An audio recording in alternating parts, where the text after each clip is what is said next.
Namo tassa bhagavato arahato samma sambuddhassa.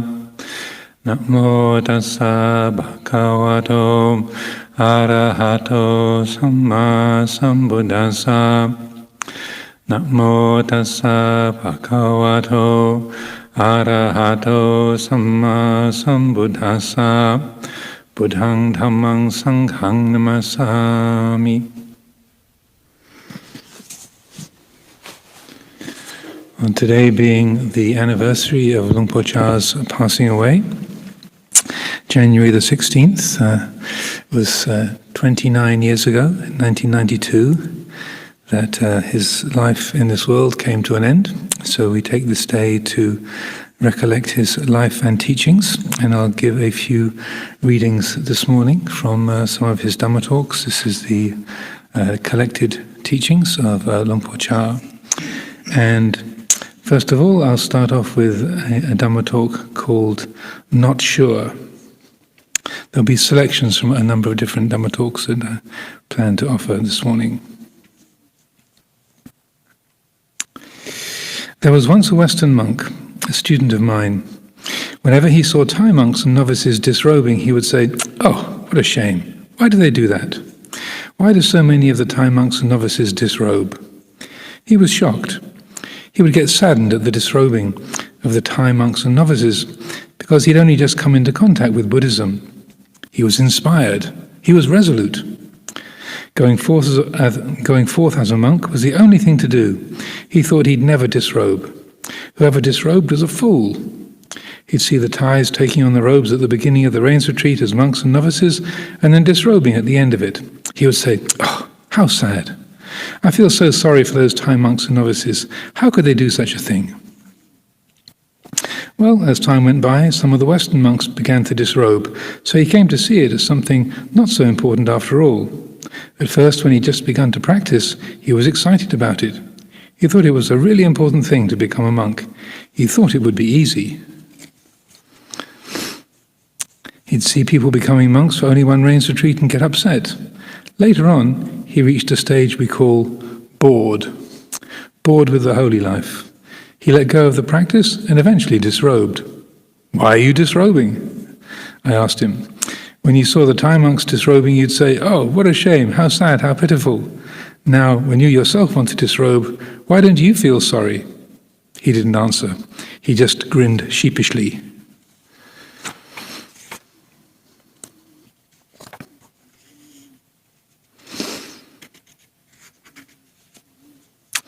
Don't look at the Buddha like a simpleton. Don't cling to things, holding fast to them without letting go. Look at things as functions of the apparent, and then send them on to transcendence. That's how you must be. There must be appearance, and there must be transcendence. So I say, go to the Buddha. Where is the Buddha? The Buddha is the Dhamma. All the teachings in this world can be contained in this one teaching, anicca, impermanence. Think about it. I've searched for over 40 years as a monk, and this is all I could find. That and patient endurance. This is how to approach the Buddha's teaching. Anicca, it's all uncertain. No matter how sure the mind wants to be, just tell it, "Not sure." Whenever the mind wants to grab onto something as a sure thing, just say, "It's not sure, it's transient." Just ram it down with this. Using the Dhamma of the Buddha, it all comes down to this. It's not that it's merely a momentary phenomenon. Whether standing, walking, sitting, or lying down, you see everything in that way. Sometimes I go to see old religious sites with ancient monastic buildings, designed by architects, built by craftsmen. In some places they would be cracked. Maybe one of my friends would remark, "Oh, such a shame, isn't it? It's cracked." I'd answer, "If that weren't the case, then there'd be no such thing as the Buddha. There'd be no Dhamma. It's cracked like this because it's perfectly in line with the Buddha's teaching." Really, down inside, I was also sad to see those buildings cracked, but I'd throw off my sentimentality and try to say something which would be of use to my friends and to myself. Even though I also felt that it was a pity, I still tended towards the Dhamma. If it wasn't cracked like that, then there wouldn't be any Buddha. I'd say it really heavy for the benefit of my friends. Perhaps they weren't listening, but still, I was listening.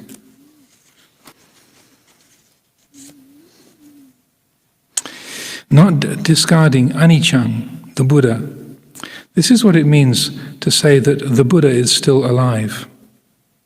To say that the Buddha has passed into Nibbana is not necessarily true. In a more profound sense, the Buddha is still alive. It's much like how we define the word bhikkhu. If we define it as, quote, one who asks, that is, one who lives dependent on the generosity of others, the meaning is very broad. We can define it in this way, but to use this definition too much is not so good. We don't know when to stop asking. If we were to define this word in a more profound way, we would say bhikkhu, one who sees the danger of samsara. Revering the Buddha is the same. Revering the Buddha by merely reciting Pali phrases as a ceremony in the mornings and evenings is comparable to defining the word bhikkhu as one who asks, quote unquote. If we incline towards anicca, dukkha, anatta, whenever the eye sees form, the ears hear sound, the nose smells an odor, the tongue tastes a flavor, the body experiences sensations, or the mind cognizes mental impressions. At all times, this is comparable to defining the word bhikkhu as one who sees the danger of samsara. It's so much more profound, cuts through so many things. If we understand this teaching, we will grow in wisdom and understanding. This is called patipada, the practice. Develop this attitude in the practice, and you'll be on the right path. If you think and reflect in this way, even though you may be far from your teacher, you will still be close to him. If you live close to the teacher physically, but your mind has not yet met him, you will spend your time either looking for his faults or adulating him. If he does something which suits you, you say he's good. And that's as far as your practice goes. You won't achieve anything by wasting your time looking at someone else. But if you understand this teaching, you can become a noble one in the present moment. That's why this year, which was 1979, that's why this year I've distanced myself from my disciples, both old and new, and not given much teaching, so that you can all look into things for yourselves as much as possible. For the newer monks, I've already laid down the schedule and rules of the monastery, such as don't talk too much, don't transgress the existing standards, the path to realization, fruition and nibbana. Anyone who transgresses these standards is not a real practitioner, not one who has a pure intention to practice. What can such a person ever hope to see? Even if he slept near me every day, he wouldn't see me. Even if he slept near the Buddha, he wouldn't see the Buddha if he didn't practice. So, knowing the Dhamma or seeing the Dhamma depends on practice. Have confidence. Purify your own heart. If all the monks in this monastery put awareness into their respective minds, we wouldn't have to reprimand or praise anybody. We wouldn't have to be suspicious or favor anybody. If anger or dislike arise, just leave them at the mind, but see them clearly. Keep on looking at those things. As long as there is still something there, it means we still have to dig and grind away, right there. Some say, I can't cut it, I can't do it. If we start saying things like this, there'll only be a bunch of thugs here, because nobody cuts at their own defilements. You must try. If you can't yet cut it, dig in deeper. Dig at the defilements, uproot them. Dig them out, even if they seem hard and fast. The Dhamma is not something to be reached by following your desires. Your mind may be one way, the truth another. You must watch up front and keep a lookout behind as well. That's why I say, it's all uncertain, all transient. This truth of uncertainty, this short and simple truth, is at the same time so profound and faultless that people tend to ignore it. They tend to see things differently. Don't cling to goodness. Don't cling to badness. These are attributes of the world. We are practicing to be free of the world, so bring these things to an end. The Buddha taught to lay them down, to give them up, because they only cause suffering.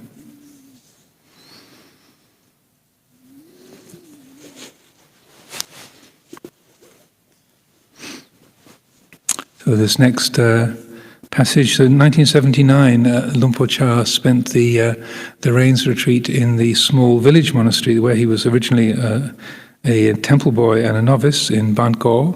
And when he was a junior monk, he was there, and that had been donated to him as a branch. So he moved out of Wat Pah Pong and was a couple of kilometers down the road at the Wat Gaw Nok, it was called. And he was just there with 3 or 4 Western monks for the rains retreat that year.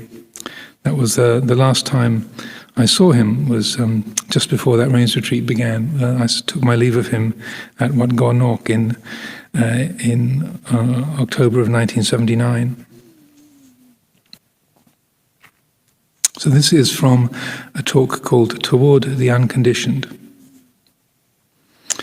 The Buddha talked about Sankata Dhammas and Asankata Dhammas, conditioned and unconditioned things. Conditioned things are innumerable, material or immaterial, big or small. If our mind is under the influence of delusion, it will proliferate about these things, dividing them up into good and bad, short and long, coarse and refined. Why does the mind proliferate like this? Because it doesn't yet know determined reality, sammuti satcha, or conventional truth. It doesn't see the Dhamma. Not seeing the Dhamma, the mind is full of clinging. As long as the mind is held down by clinging, there can be no escape. There is confusion, birth, old age, sickness and death, even in the thinking processes. This kind of mind is called the Sankata Dhamma, conditioned mind. Asankata Dhamma, the unconditioned, refers to the mind which has seen Dhamma, the truth of the 5 khandhas as they are, as transient, imperfect, and ownerless. All ideas of me and them, mine and theirs, belong to the determined reality. Really, they're all conditions. When we know the truth of conditions, as neither ourselves or belonging to us, we let go of conditions and the determined. When we let go of conditions, we attain the Dhamma. We enter into and realize the Dhamma. When we attain the Dhamma, we know clearly. What do we know? We know that there are only conditions and determinations, no being, no self, no us, nor them. This is knowledge of the way things are. Seeing in this way, the mind transcends things. The body may grow old, get sick and die, but the mind transcends this state. When the mind transcends conditions, it knows the unconditioned. The mind becomes the unconditioned, the state which no longer contains conditioning factors. The mind is no longer conditioned by the concerns of the world. Conditions no longer contaminate the mind. Pleasure and pain no longer affect it. Nothing can affect the mind or change it. The mind is assured. It has escaped all constructions. Seeing the true nature of conditions and the determined, the mind becomes free. This freed mind is called the unconditioned, that which is beyond the power of constructing influences.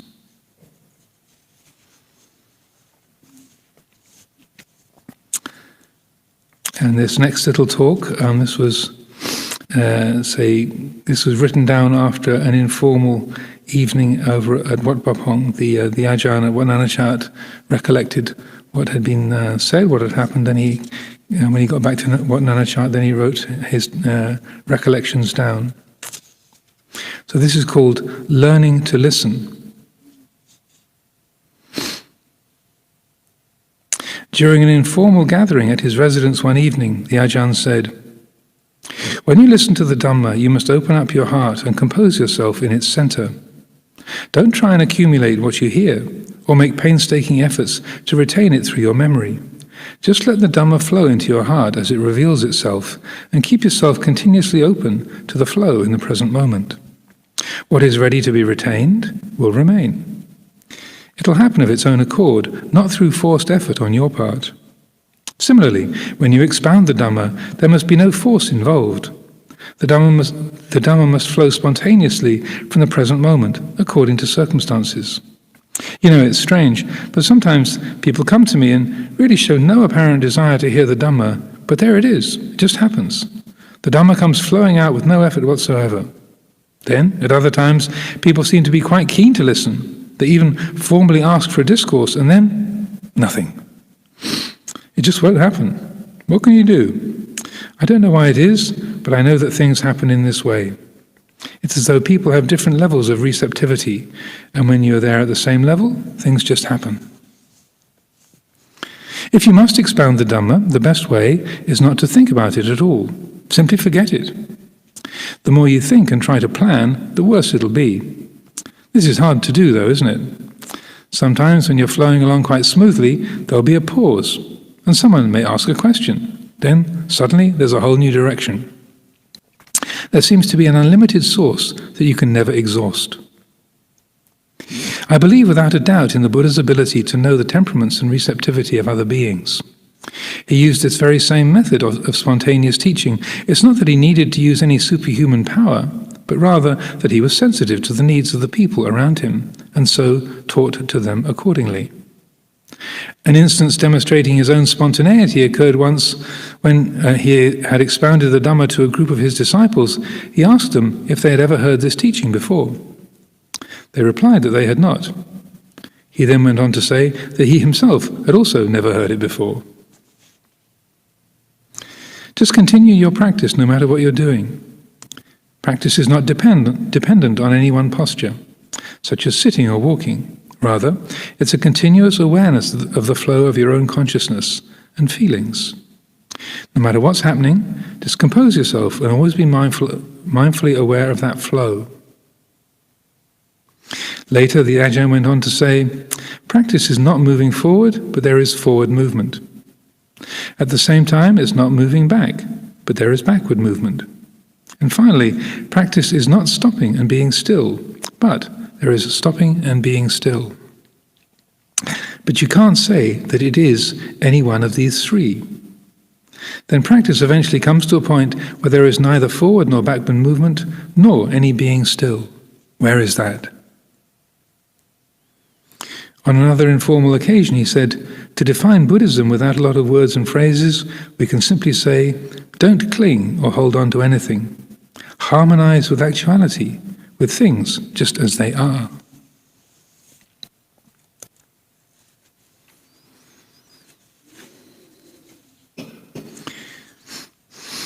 This is from a talk called Dhamma Nature. The Buddha, the Dhamma and the Sangha exist in our minds, but we have to see it clearly. Some people just pick this up casually saying, oh, the Buddha, the Dhamma and the Sangha exist in my mind. Yet their own practice is not suitable or appropriate. It is thus not befitting that the Buddha, the Dhamma and the Sangha should be found in their minds, namely because the mind, quote unquote, must first be that mind which knows the Dhamma. Bringing everything back to this point of Dhamma, we will come to know that truth does exist in the world, and thus it is possible for us to practice and to realize it. Whether a tree, a mountain or an animal, it's all Dhamma. Everything is Dhamma. Where is this Dhamma? Speaking simply, that which is not Dhamma doesn't exist. Dhamma is nature. This is called the Satya Dhamma, the true Dhamma. If one sees nature, one sees Dhamma. If one sees Dhamma, one sees nature. Seeing nature, one knows the Dhamma. And so, what is the use of a lot of study when the ultimate reality of life, in its every moment, in its every act, is just an endless cycle of births and deaths? If we are mindful and clearly aware when in all postures, sitting, standing, walking, lying, then self-knowledge is ready to be born. That is, knowing the truth of Dhamma already in existence right here and now. At present, the Buddha, the real Buddha, is still living, for he is the Dhamma itself, the Satya Dhamma. And Satya Dhamma, that which enables one to become Buddha, still exists. It hasn't fled anywhere.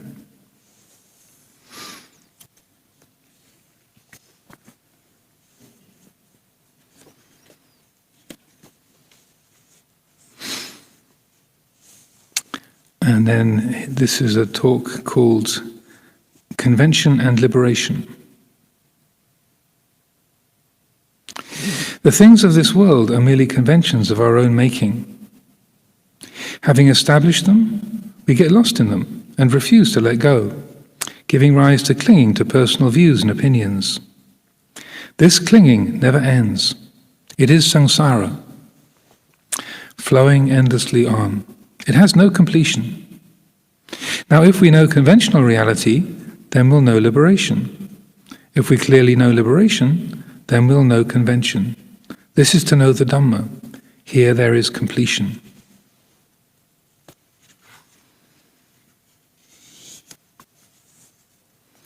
Convention and liberation are continually related like this.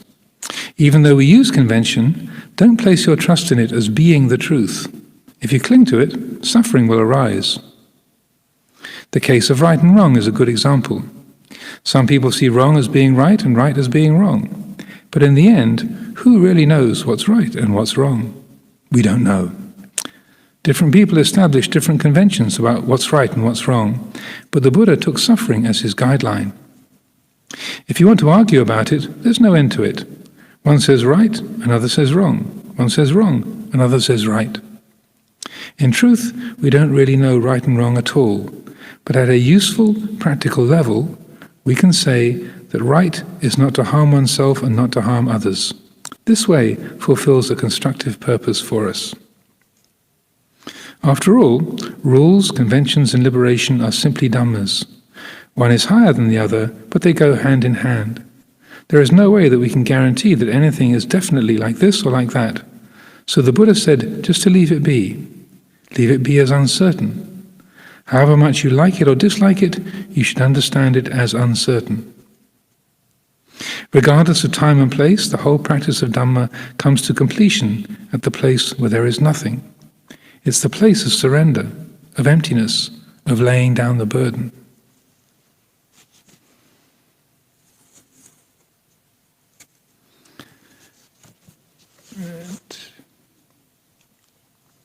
So I'd also like to read a few short passages from this little book called No Ajahn Chah, which is, statements and comments of his extracted from various different Dhamma talks, put together in a small collection. So I'll offer a few of these brief statements to contemplate as well this morning. If you know that all things are impermanent, all your thinking will gradually unwind, and you won't need to think too much. Whenever anything arises, all you need to say is, "Oh, another one," just that. Conditions exist through change. You can't prevent it. Just think, could you exhale without inhaling? Would it feel good? Or could you just inhale? We want things to be permanent, but that can't be. It's impossible.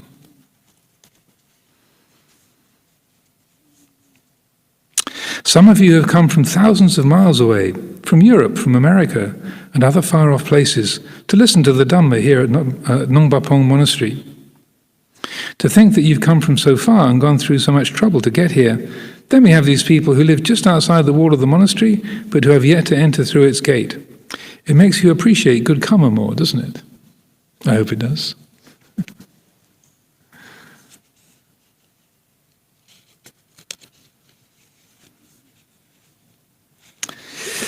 Actually, in truth, there isn't anything to human beings. Whatever we may be, it's only in the realm of appearances. However, if we go beyond appearances and see the truth, we will see that there isn't anything there but the universal characteristics. Birth in the beginning, change in the middle, and cessation in the end. This is all there is. If we see that all things are like this, then no problems arise.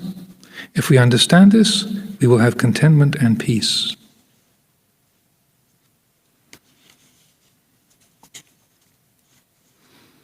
If you see things with real insight, then there is no stickiness in your relationship to them.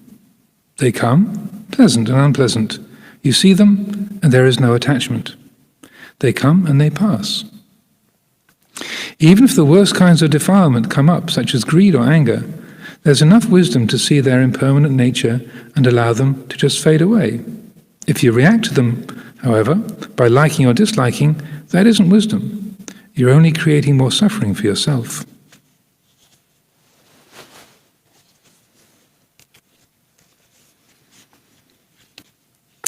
One of Ajahn Chah's disciples had a knee problem that could only be corrected by surgery. Although the doctors had assured him his knee would be well in a couple of weeks, months went by and it still hadn't healed properly. When he saw Ajahn Chah again, he complained, saying, "They said it wouldn't take this long. It shouldn't be this way." Ajahn Chah laughed and said, "If it shouldn't be this way, it wouldn't be this way." That was a kind of tough love response, but very helpful in the long run. People are always looking outwards at people and things around them. They look at this hall, for example, and they say, "Oh, it's so big." Actually, it's not big at all. Whether or not it seems big depends on your perception of it. In fact, this hall is just the size it is. Neither big nor small. But people run after their feelings all the time. They're so busy looking around and having opinions about what they see that they have no time to look at themselves.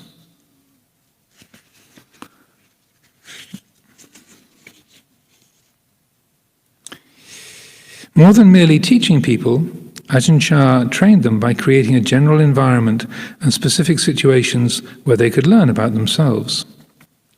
He would say things like, "Of what I teach you, you understand maybe 15%. Or, "He's been a monk for 5 years, so he understands 5%. A junior monk said in response to the latter, "Oh, so I must have 1% since I've been here 1 year. "No," was Ajahn Chah's reply. "The first 4 years you have no percent. Then the 5th year you have 5%. Again, there's a tough love response from our Blessed Master. And then the last one I'll share with you today. Ajahn Chah listened to one of his disciples recite the Heart Sutra. When he had finished, Ajahn Chah said, "No emptiness either, no bodhisattva." He then asked, "Where did this sutra come from?" "It's reputed to have been spoken by the Buddha," the follower replied. "No Buddha," retorted Ajahn Chah. Then he said, "This is talking about deep wisdom, beyond all conventions. But how could we teach without them? We have to have names for things, isn't that so?"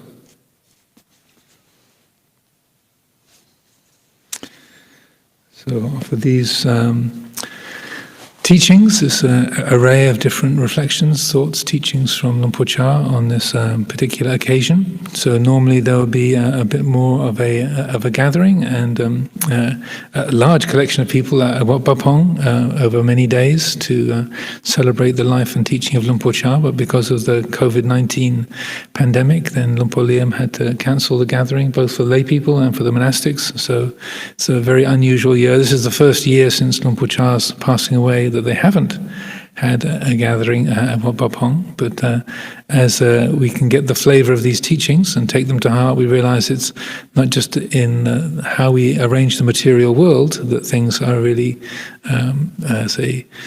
used most effectively. Our gesture of respect and reverence for the teacher is more about changing our own hearts, our own minds, than the particular way that we arrange things in the world. Even though we have this beautiful shrine set up for Luang Por and lovely flowers, candles, incense, and the portrait of Luang Por, the main thing is how we develop our own hearts, our own minds. That's the real, essential puja is what they call pati puja. Material gestures of devotion are called amisa puja, and the puja or the gesture of veneration that is considered more worthy or more liberating, that is superior, is pati puja, the offering of one's practice. So during today, then I heartily encourage us all to be dedicating our practice out of reverence to our revered teacher, Venerable Ajahn Chah, and to take this occasion to reflect on his life and his works and what he has bequeathed to us, what we have inherited from his life and his commitment and his wisdom. So we'll now have the time for the Anumodana this morning.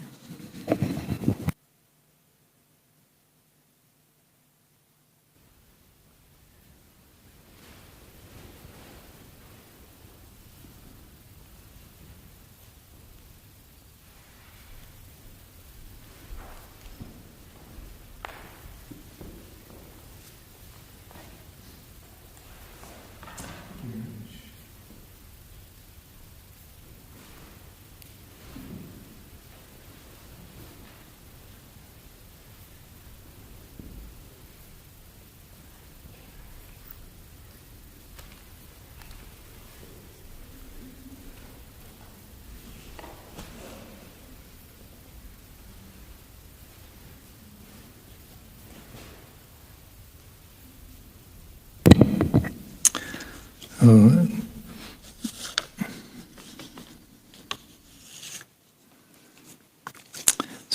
today, firstly, we dedicate our chanting to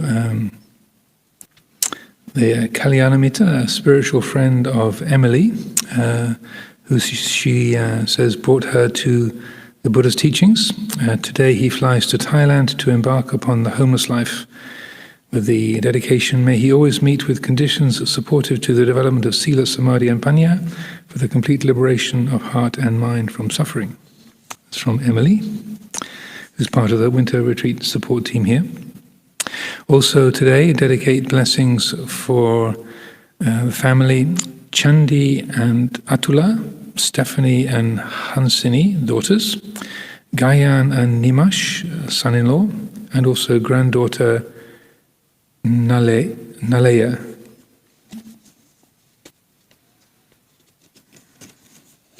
Also, Dana is being offered today in loving memory of Mother Mrs. Ghana Vikramaratana, who passed away on the 16th of January 2013. This is being given by her daughter.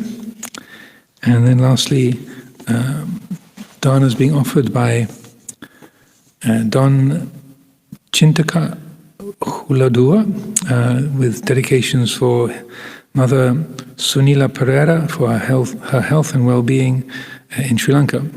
Also dedications for late father, Mr. Patrick Huladua, and all other relatives who have passed away.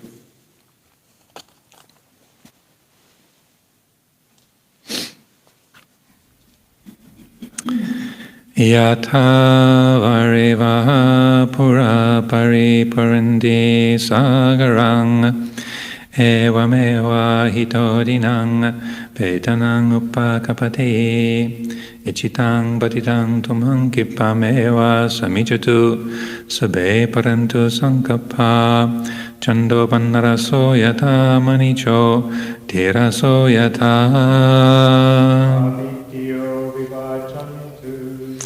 Sabaroko vinasatu mate bhavat vandarayo sukhidikayuko bhava ambivadanasila nityang udhapachahino chataro dhamma vadandi ayuvano sukhang Balang yang kinchi vedang itawa urangwa sa gesuvayang ratanang banitang nano samang atitata katena idam bibuddhe ratanang banitang etena sa chena sawa tihotu kayang viragang amatang Panidang yada janga sakyamuni sama